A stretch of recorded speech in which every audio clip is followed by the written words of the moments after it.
Here we go. Well, hello everyone. Welcome to the Gathering Place, the place where faith formation leaders gather, learn, share, and grow. I am Shana Peachey Boshart, the Faith Formation Minister for Mennonite Church USA, and I'm here today with my colleagues Scott Hartman. Wave down. Hello everyone. There we go. And Sarah Chase. Hello. Scott is the Director of Event Planning for Mennonite Church USA, and Sarah is the Convention Services Coordinator. So of the three of us today, we are here to share with you what we have planned for MennoCon 19 and answer the questions that you might bring us. Before we get started, I want to go over a few housekeeping details and show you a few web pages. So for our housekeeping details, I want to remind you to use the chat feature to greet the group by sharing your name, your congregation, and your location. I also recommend that you use the speaker view. I think for a webinar, that's kind of the easiest and best way to experience a webinar. Please keep your microphone muted unless you are speaking with the group. And if your camera's on, remember that you're on camera, and remember that and tell the other people in your household or in your office that your camera's on and you're on a webinar. If your connection freezes or gets choppy, it's often really helpful to just turn off your camera, because that gives more bandwidth to the sound, and then you can hear better, and people can hear you better if bandwidth is an issue. Also, we're going to invite you in a little while to use the chat feature to ask your questions. And Scott and Sarah are going to help me by watching that chat box to make sure that we do cover your questions. Before we get started, launch into our MennoCon 19 information, I'm going to share with you my screen, and I'm going to show you some web pages. Many of you are faith formation leaders, and so I want to take this opportunity here to make sure that you are aware of the various web pages that we've created for your benefit. So here we are on the faith formation page of the Mennonite Church USA website. This is in the What We Do section right here. So on every page in the What We Do section, there is this What We Do menu down here, and faith formation is the fourth bullet point there, and that's how you can navigate to this page. So on this page are links. These three boxes are links to other web pages that are for you as faith formation leaders, and this is the link to the Menno Media store. We also have a couple of featured resources here: Lent at Home, the worship guide for families during Lent, and our Journey Forward Pathway study guide. We have a place for you here to subscribe to the Faith Formation newsletter, and I hope you've done that. Please do that if you haven't already. You can view our past emails right here. Here's my contact information and the Faith Formation leadership team, folks who are working in faith formation across our church, who are kind of a reference group for me. And let's go to the Gathering Place. This is the webpage for what we're doing right now for the webinars that we provide for you. Here you'll see that we did our first webinar in February with Oshita Moore, and now here on this same page you can click this link to watch the webinar if you missed it. You can see Oshita's PowerPoint right here. And this here is a link to the Shalom Sisters podcast that Oshita hosts, and her new series, Dear White Peacemakers. Here's our gathering for today. And our next gathering is on April 23, and it'll be about planning your baptism instruction class. So I hope that you can join us for that. Here is another website I want to share with you and make sure you know about, AnabaptistFaithFormation.org. This is a website where you can find like a repository of all the faith formation resources that Mennonite Church USA has produced through Menno Media, through our different agencies, and through some of our congregations. So you can see that it's organized up here by age group. And here is a whole section of Christian practices. Let's go down here to baptism instruction, just as a sample page, and also to whet your appetite for our webinar next month. Along the left side here is just a really long line of curricula that you can use, and these titles are links, so you can go out to the place where you can purchase or download it. And then we have here on the right side, we've got this webinar recording from the Gathering Place, where Michelle Hirschberger in October of 2017 did a webinar on baptism. We have some best practices here. Andrea Wall and Daniel Yoder are both going to be on our panel next month, along with Danilo Sanchez and Paula Snyder-Belusek. And then here are some more books and other resources that you'll find helpful, depending on your context, and some DVDs. So that's just a sample of what you can find on Anabaptist Faith Formation. Now let's go down to MennoCon. Here are links back to the pages that we've looked at, including the Gathering Place up here. Let's go to MennoCon and get started with our content for today. I am going to navigate here to the newsletter, convention newsletter, the most recent one here, January, where we talk about registration, because that's what we're going to start with next. So Sarah, you're going to start us off with talking about registration. Oh, and before we get there, I did want to share this with you. Here's what we're going to do today. These are our topics and the order in which we'll do them. And we'll end up with a question and answer.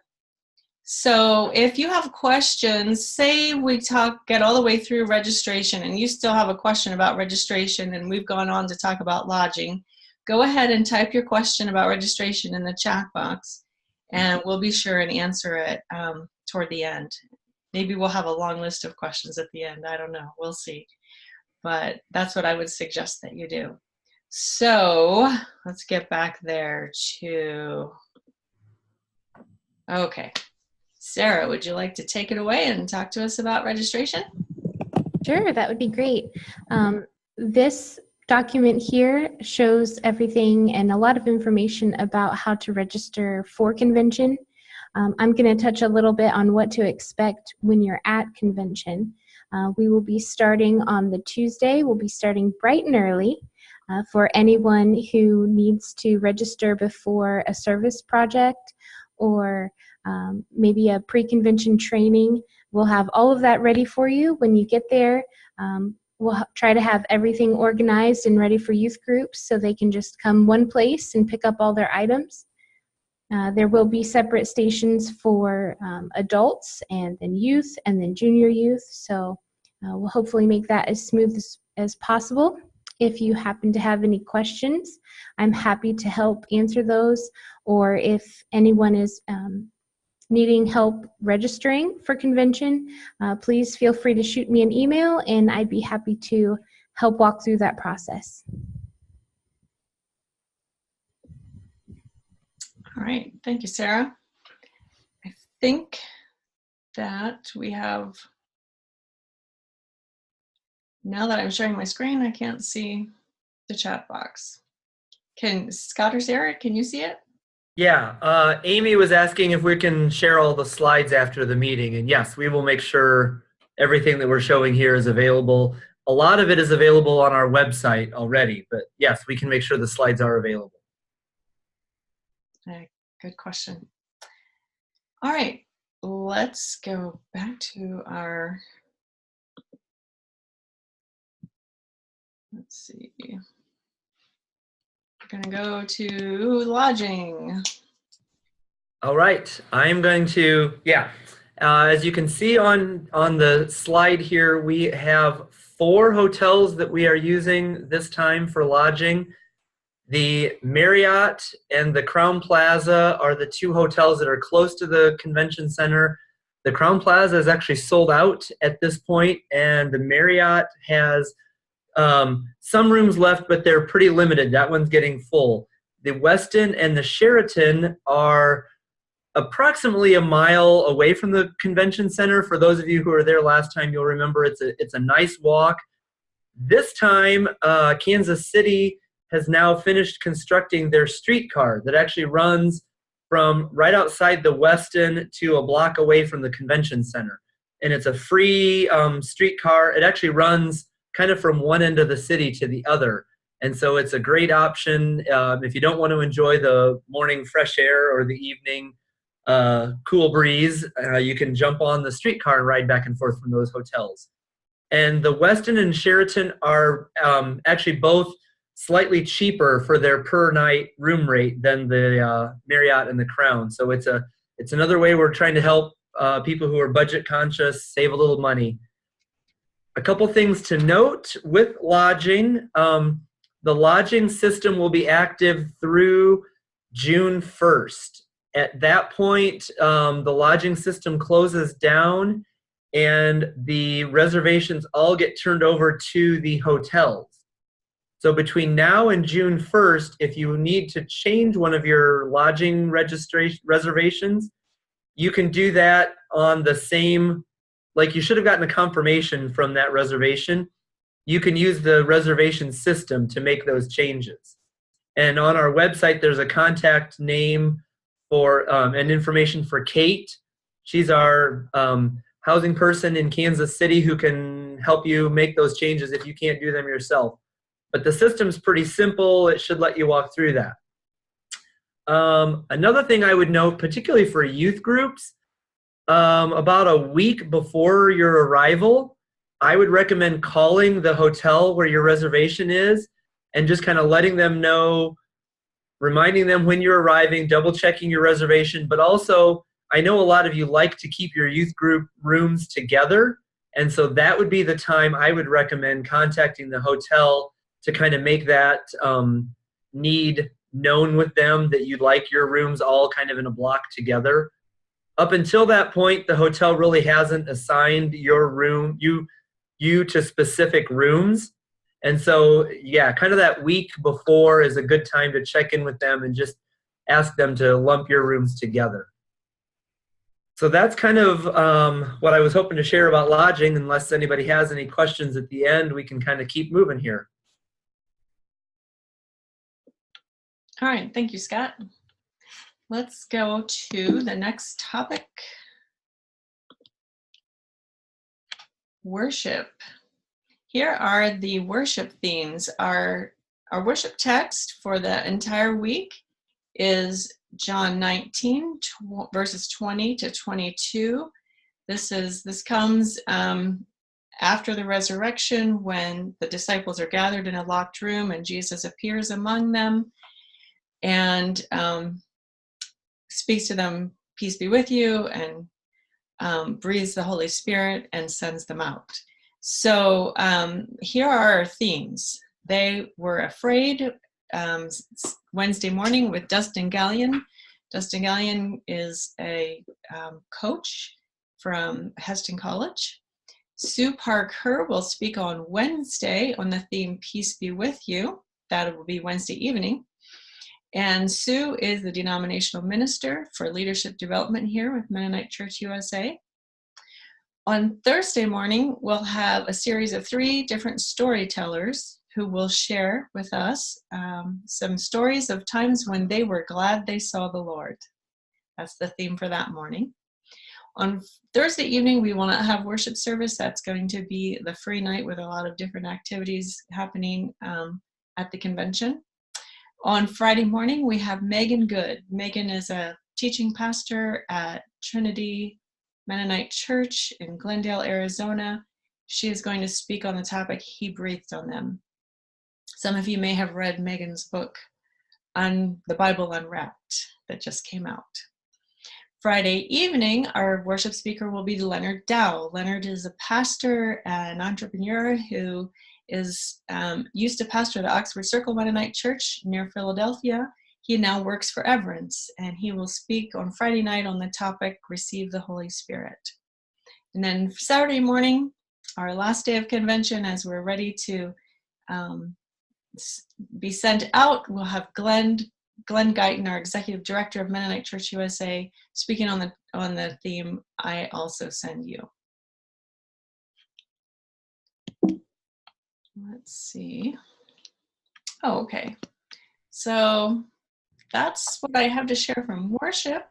I think usually what most people want to know is who the worship speakers are and what the text is going to be. So if you have further questions about that, please feel free to ask in the chat box. And our next topic will be, Scott's going to share with us about squads. Actually, Shana, I'm going to add something real quick. Seth Chrisman is leading the worship band again. He led the worship band in Orlando. And so anyone who was in youth worship in Orlando would have experienced Seth and his musicality, for lack of a better word, but we're excited to have him back. He's got a few of the same people that he had in Orlando and has added some new voices and instruments to his collection for the worship band. One of the, and Shana, do you want to show the worship leaders? Is that where you're going with this one? Yeah, you'll see, so our worship leaders are Chris Cox, who is the youth pastor at Calvary Community Church in Hampton, Virginia. You want somebody who brings energy. Chris has energy for all of us, who will be excited about that. Madeline Metzger is Vice President of Marketing for Everence, brings a very great presence, a lot of excitement for convention. And Vicki Pruitt-Sorrells is kind of a dual pastor at Lee Heights Mennonite Church in Cleveland, Ohio, as well as a school administrator. So brings a little bit of that dual role with her.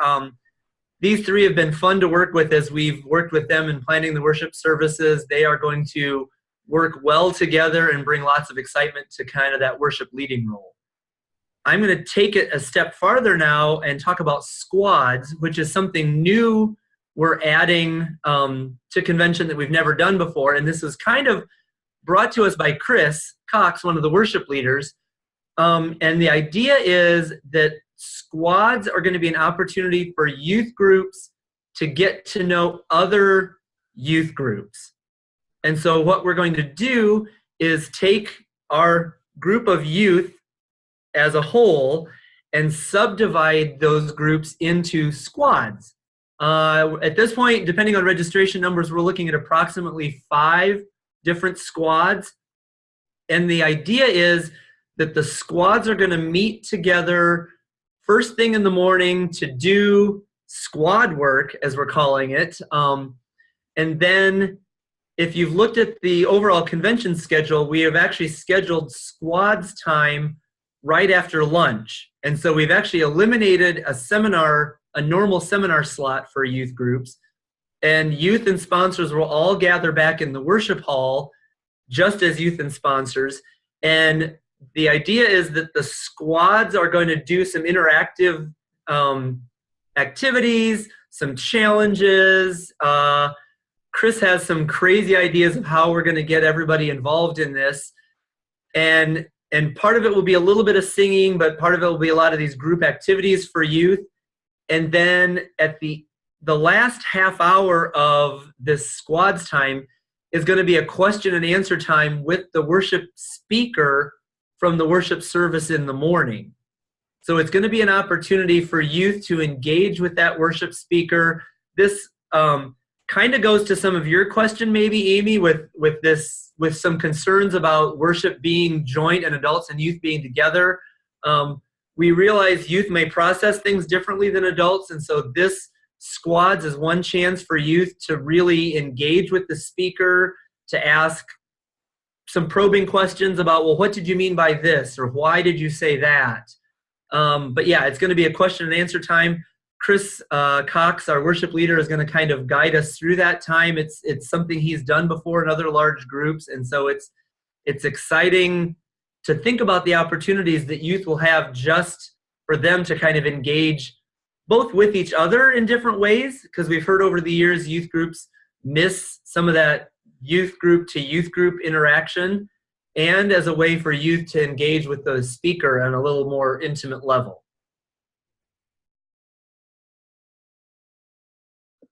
All right, thank you, Scott. And Shana, I don't know if you care. Can I go ahead and answer a couple of the questions that are in the chat box? Absolutely. Go So for it. there's one of them was, how will the combined worship service look different than past youth worship?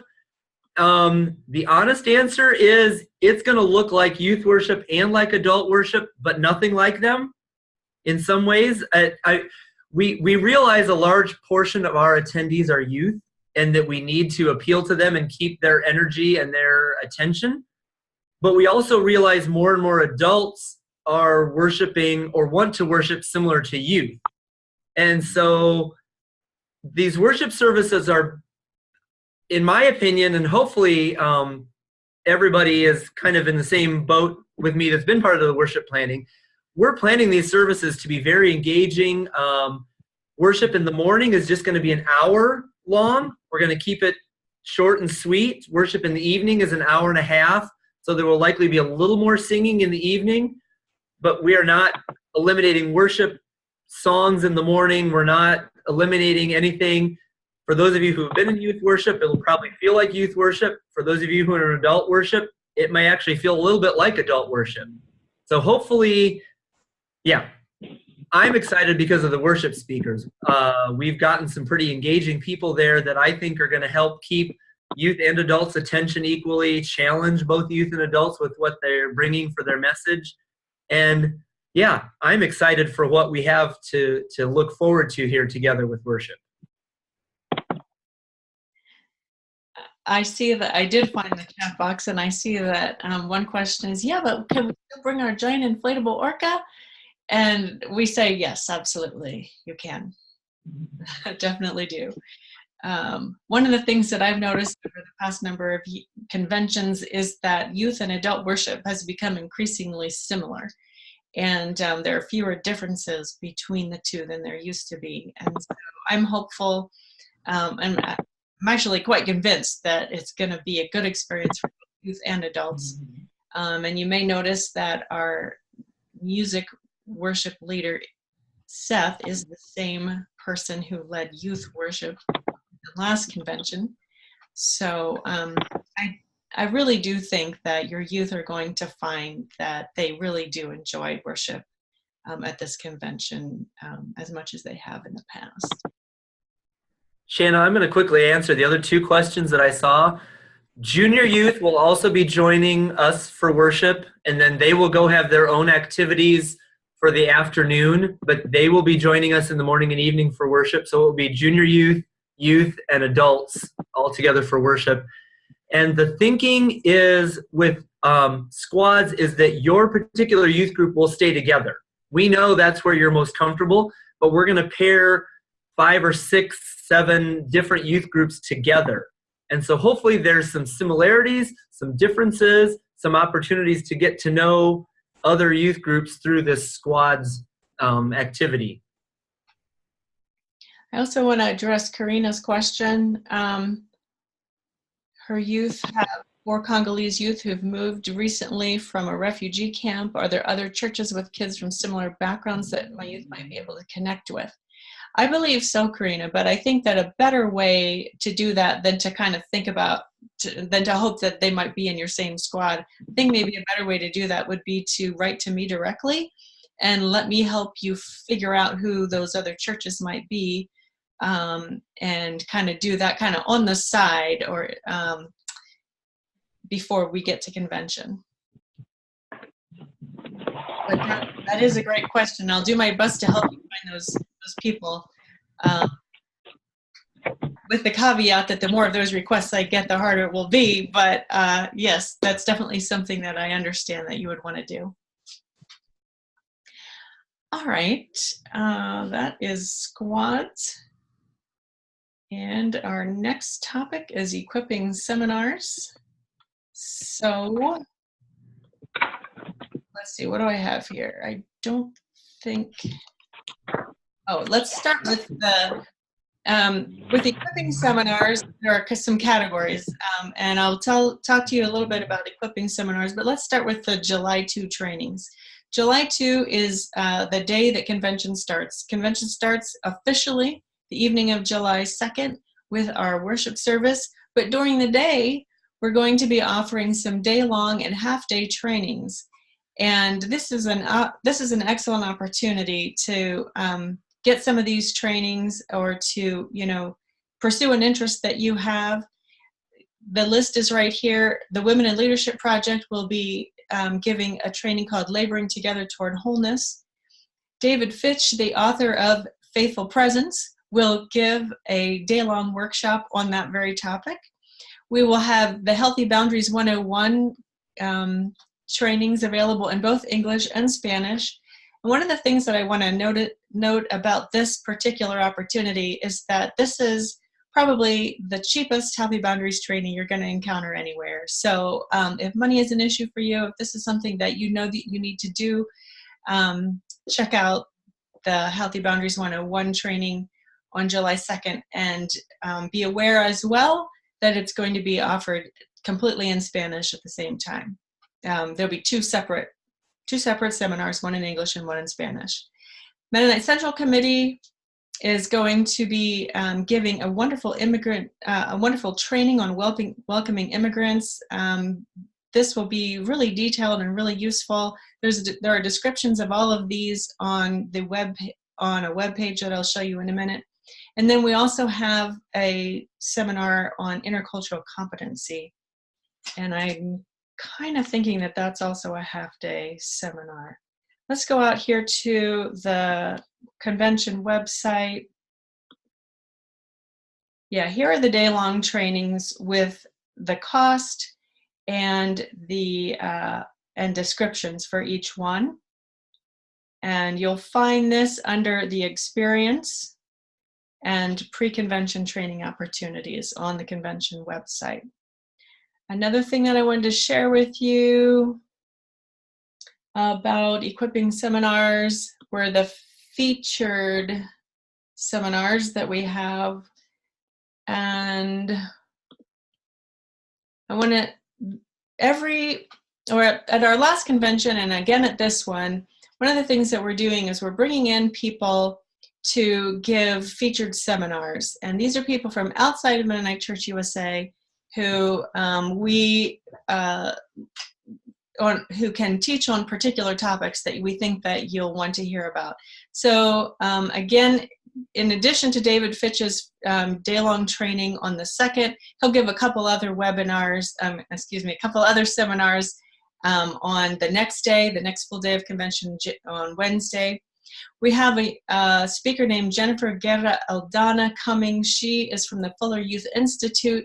She is an expert on the topic of growing young. There's a book by Kara Powell and others called Growing Young about how congregations can appeal to young people, teens and young adults, and how what it takes to keep them involved in your congregation. Jen is also going to, in addition to that, she's also going to give a seminar on bicultural or intercultural youth groups for those many youth groups among us who have youth from different cultures in youth group together. And Jen is also going to do the Growing Young workshop in Spanish for Spanish speakers.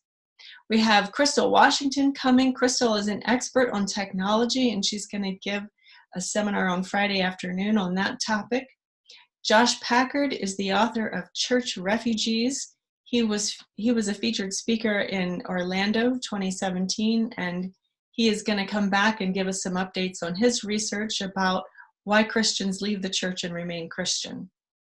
We have Oshita Moore coming. Oshita is the author of Shalom Sisters and the speaker at our last webinar last month.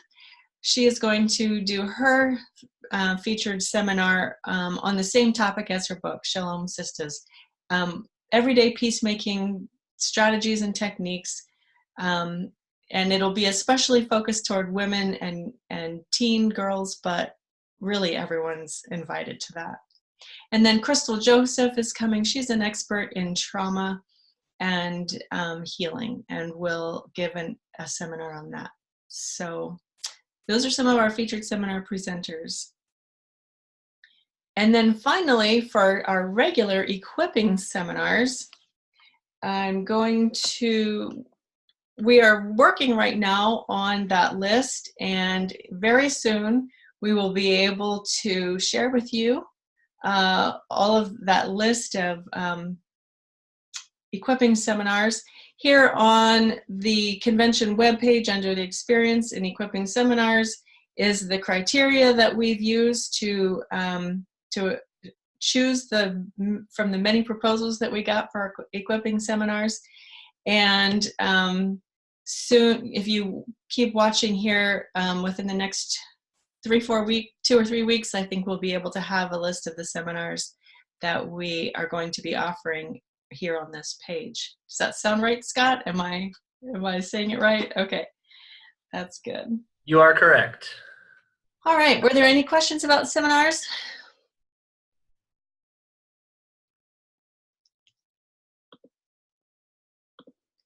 Let's see, no. Okay. Scott is going to share with us now about service projects. Yeah. For those of you who have been coming to convention, servant projects is a staple, something that we always offer, something that is a way for us to return a little bit to the city that's hosting us. And we have heard lots of good stories back from some of the cities that we've been in. I'm going to couple things with servant projects this time. For youth groups, it is, well, actually for everyone, the servant project is included in your registration fees. It's not an extra cost. Adults are needing to opt in to a servant project. Youth groups, we're just assuming you're all going to do it. We're going to arrange for it unless for some reason you make special arrangements with us. We're going to move ahead with including you in a servant project. They're starting Tuesday morning. So if for some reason your group really doesn't want to miss part of convention, you could actually do a servant project Tuesday morning or Tuesday afternoon, and then Wednesday afternoon, Thursday afternoon, and Friday afternoon are the other slots for seminars or for servant projects. One thing to note is that your specific service assignment will be coming out the end of May. We're currently connecting with the organizations in Kansas City. Believe it or not, a lot of these organizations have not wanted to commit up until now whether they could host us or not. They're still trying to figure out what their summer plans are, and they're just now saying, yes, we can take 50 people this day, 20 people that day. So we're kind of getting them set up so we don't have the specific assignments yet, but the end of May, those should be coming out. And we are partnering with Mennonite Mission Network to coordinate those. So the email will come from a Mennonite Mission Network staff person with your group's assignment.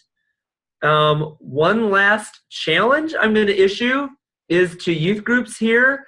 And I'm going to issue you a challenge to think about inviting the adults from your congregation to join you on your servant project. It's another opportunity to get that intergenerational connection between people at your congregation. I actually know of one congregation here in my northern Indiana area that is basically combining this whole trip for all of their youth and adults together. Their delegates and their youth group are traveling to convention together. They're going to do their servant project together. They're going to meet together each evening to kind of debrief from the day so that the youth hear what the adults are doing and the adults hear what the youth have been up to. And so I'm just issuing this challenge to maybe think about inviting the adults from your congregation to do the servant project with your youth group. And if you're an adult on this call, go ask your youth group if you can do it with them. I'm always looking for opportunities to connect these intergenerational opportunities as we go. All right, thanks. Sounds great. And for our next, were there questions? No, I don't see questions.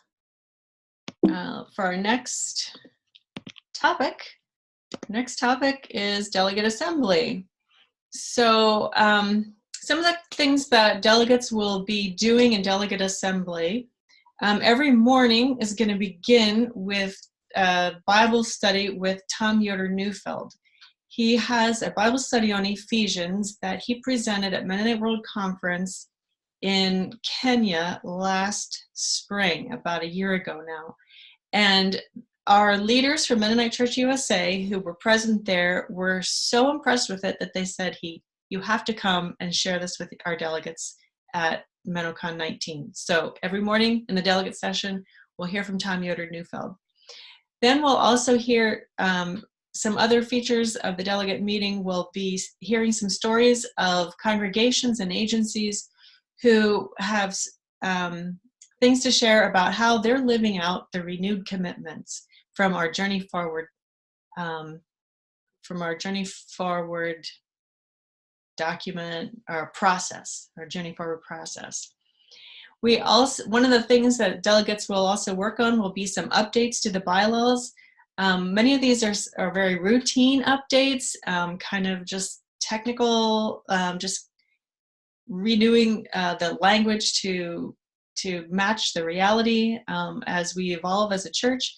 But one of the exciting bylaw updates, or the only exciting bylaw update, is for the Step Up youth representatives. You may remember that at Orlando 2017, we started a program where we invited youth ages 16 to 21 to come and be a part of this program, where they would go into the delegate assembly and participate together at table groups with the delegates. And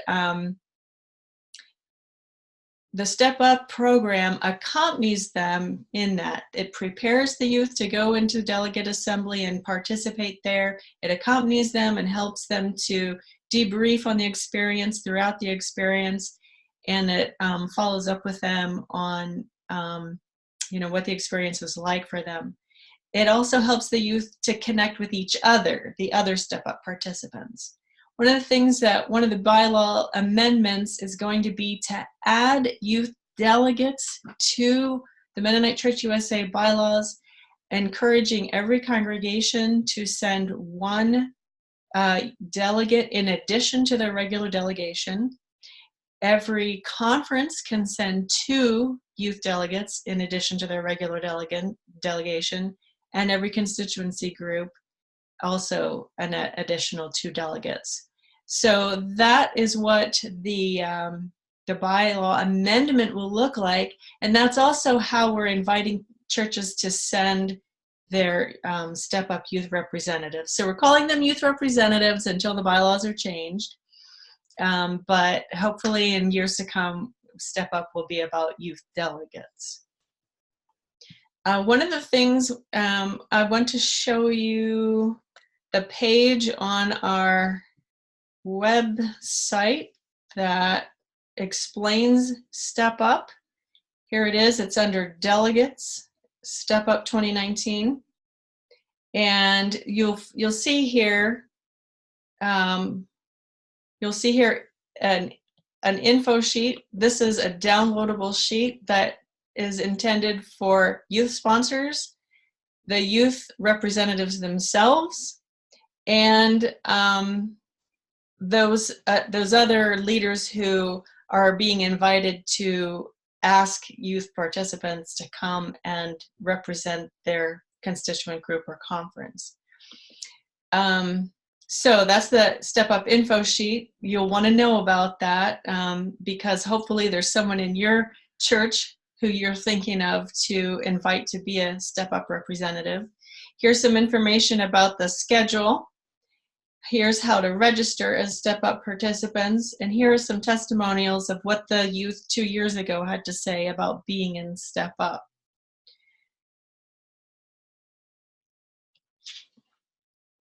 Okay, I think that's everything. What questions are there about these things?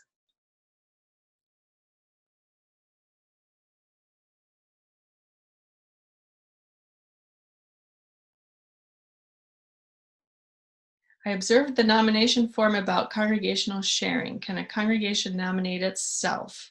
Yes. I think that that must be about the sharing for telling stories in delegate time.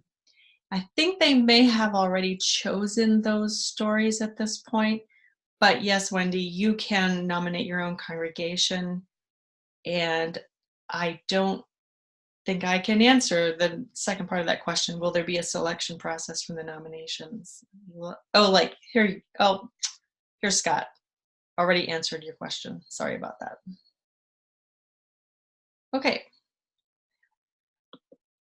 We have come to the end of what we have to share with you. So I'm going to stop sharing here. And I'm going to change my view so I can see most of you, half of you, and invite you to go ahead and add, here's a question, any advice on getting from the airport to the convention? We'll give that to Scott or Sarah. Yeah, that's a good question, Mariah. Kansas City has a couple options. One of the easier ones is Super Shuttle. It's a company that does airport shuttling to the hotel. I have, depending on the size of your youth group, Super Shuttle is pretty simple because they can do they do 15 passenger vans, and so you can arrange with them. Basically, you can arrange a whole van if you need it. If you're a smaller group, I found that Uber and Lyft work very well in Kansas City. They're a little cheaper than Super Shuttle. I know this has been done by somebody else, but I've never actually done it myself. But I think there's a way to use public transportation to get downtown. I will make no guarantees on how easy that is to do. So just to throw that out there, that I'm sure somebody else has told me they've done it, but I have never tried that myself. And so, yeah, the Super Shuttle or the Lyft, Uber are probably your best options.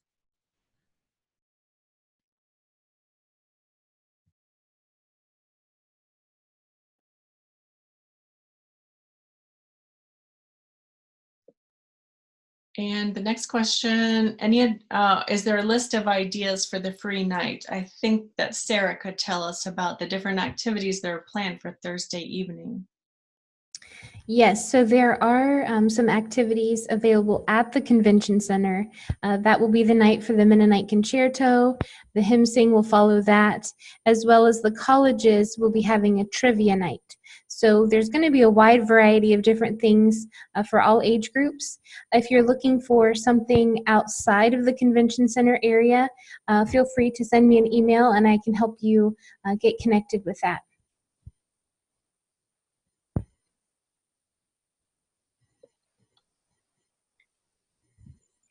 Scott, would you like to answer the question about lunchtime? Do you have timing concerns for the lunchtime meal to get everyone through and ready for the next thing on the schedule? Yeah, that was actually something I meant to highlight for everyone. Included in everyone's registration this time is lunch on Wednesday, Thursday, Friday. So we're not giving you the option. We included it in your registration. Again, it's kind of another one of my opportunities to get youth and adults together, hanging out. Lauren, I have talked to the caterer. We have told them kind of what's happening with our schedule. They have assured me they will be able to get everyone through. If you actually look at our schedule, we're hoping it staggers itself a little bit in that worship will get done at 11:30, and we've listed small group time then for youth groups. And so ideally, adults will all head to lunch right after worship. Youth groups will take their small group time and then get to lunch a little bit after the adults. But I still have talked to the caterer because I know lunch wait lines are not a fun item for anyone at convention. And so I've talked to the caterer, letting them know they will likely have a large rush of people and they need to be ready. So we're trying to be proactive. We'll see if this works as well as it should or not. Thanks. That was a good question. I see that Ben Parker Suter from Kansas City has some advice for people on transportation from the airport. He says take bus 229. It's once an hour, and it goes to 10th and Main. All right. Any further questions? Are there food places around the convention center? I can answer that one for you. Yes, downtown Kansas City has lots of options. There's a really, really nice grocery store that's about a block and a half from the convention center that actually has a large deli connected with the grocery store that is open both in the morning and in the evening. Well, morning, noon, and evening time. But yeah, Costantino's is a good little grocery store to get snack stuff, evening pop and chips if you need it. There are lots of restaurants around. The Power and Light District is about 5 blocks from the convention center, and it's got a lot of bigger restaurants that would actually fit larger groups. There's several smaller restaurants around the convention center, but yeah, if you're heading out for dinner in the evenings, you should have no problem finding some good options. Here's something I love about Kansas City. It's known for its barbecue, yes. It's also it's also known for great vegan and vegetarian restaurants. So there is definitely something for everyone when it comes to restaurants. Lauren Hirschberger is inviting everyone to come to the MMN booth for escape games and popcorn on Thursday night.